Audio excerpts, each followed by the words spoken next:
आज हम लोग मध्यकालीन भारत के स्त्रियों की क्या स्थिति थी, इस पर हम लोग कुछ डिस्कशन करेंगे। मध्यकालीन भारत में स्त्रियों के बारे में हमें तत्कालीन साहित्य, फारसी साहित्य और विदेशी यात्रा वृत्तांत से हमें जानकारी मिलती है। विदेशी यात्री जो आए थे वही उन लोगों के उल्लेख जो किया है उसी से हम लोग को जानकारी मिलती है। हम देखते हैं कि सदियों से भारतीय समाज में महिलाओं की विशिष्ट पहचान बनी हुई है। समाज में प्रत्येक क्षेत्र में इनका विशेष योगदान रहा है। प्राचीन काल में स्त्रियों की स्थिति बहुत अच्छी थी।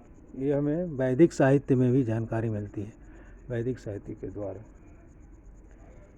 और मनु ने भी कहा था कि महिलाओं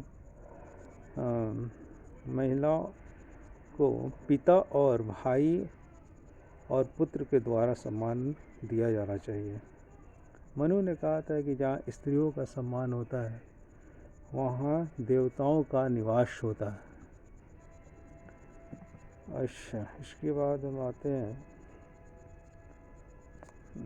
अल-बेरूनी ने भी कहा था कि हिंदू अपनी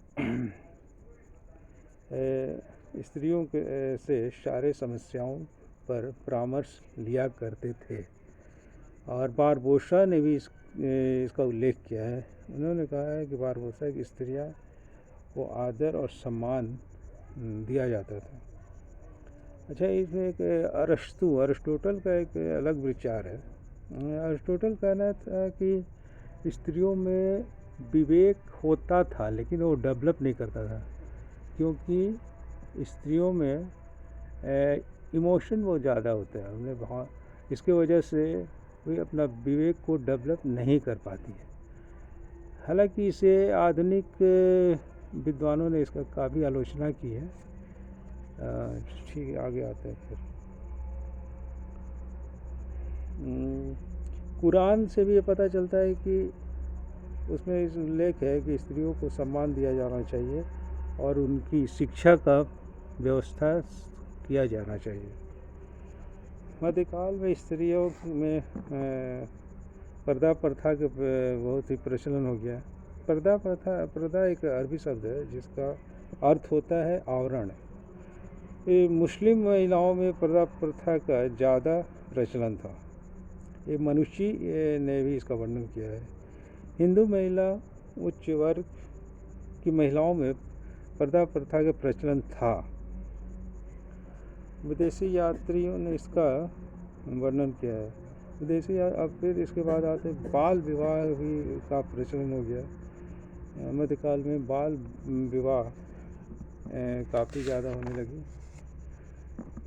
फिर प्राचीन काल में हिंदू महिलाओं को अपना जीवन साथी चुनने का अधिकार था, लेकिन मध्यकाल में कम हो गया। मध्यकाल में इसको ख़त्म कर दिया गया। साहित्यों में फिर आगे आते हैं दहेज प्रथा और तलाक प्रथा का उल्लेख है। तलाक मुस्लिम महिलाओं में बहुत ज़्यादा होता था, हिंदू में नहीं था। अबुल फजल ने हरम शब्द का एक उल्लेख किया है। हरम शब्द जो होता है, जैसे मुस्लिम महिलाओं रहती थी वहाँ पे और उसमें एक अलग प्रशासन व्यवस्था था। मध्यकाल में सती और जौहर प्रथा का भी उल्लेख मिलता है। सती प्रथा मध्यकाल में राजपूतों में होता था ज़्यादा। राजपूतों इसका टॉमस स्ट्रो, हॉकिंस, वर्नियर्स आदि ने सती प्रथा का उल्लेख किया है। चित्तौड़ की किला में एक सती वृक्ष प्रसिद्ध है। सती होने से पूर्व भी स्त्रियों को काफ़ी सजाया संवारा जाता था, जैसे विवाह के पहले होता था। फिर आगे आते हैं जौहर प्रथा। जौहर प्रथा में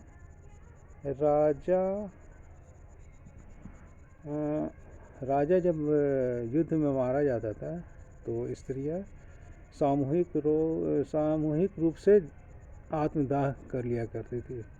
उसे जौहर प्रथा कहते हैं। अबुल फजल ने लिखा है कि चित्तौड़ के पतन के पश्चात रानी कर्णावती 13,000 स्त्रियों के साथ जौहर कर लिया था। फिर आगे मोहम्मद जायसी भी एक पद्मावत में भी इसका उल्लेख किया है, रानी पद्मावती के बारे में। हालांकि मुग़लों ने इसे रोकने का प्रयास किया था, अकबर ने भी इस पर रोक लगाया था। फिर शिक्षा में देखते हैं तो हिंदू मुस्लिम के उच्च वर्ग में शिक्षाओं का प्रचलन था। फतेहपुर सिकरी में अकबर ने एक स्कूल विद्यालय का स्थापना किया था। मुस्लिम वर्ग में देखते हैं कि रजिया सुल्तान और गुलबदन बेगम, हुमायूंनामा लिखी थी, आदि बहुत सारी जो उच्च वर्ग की स्त्रियां थी वो शिक्षित हुआ करती थी। हिंदुओं में भी मीराबाई, देवल रानी, रुक्मणी और चंद्रावती आदि काफ़ी विद्वान स्त्रियां थी। इस तरह हम देखते हैं कि उच्च वर्ग के स्त्रियां पढ़ी लिखी होती थी। इस तरह आगे हम देखते हैं कि प्राचीन काल से वैदिक युग से स्त्रियों की स्थिति अच्छी थी, लेकिन मध्यकाल आते आते स्त्रियों की स्थिति में थोड़ी गिरावट आ गई थी। इसके बाद हम लोग अभी तक की डिस्कशन नेक्स्ट और करेंगे दूसरे टॉपिक पे। ठीक है, थैंक यू वेरी मच।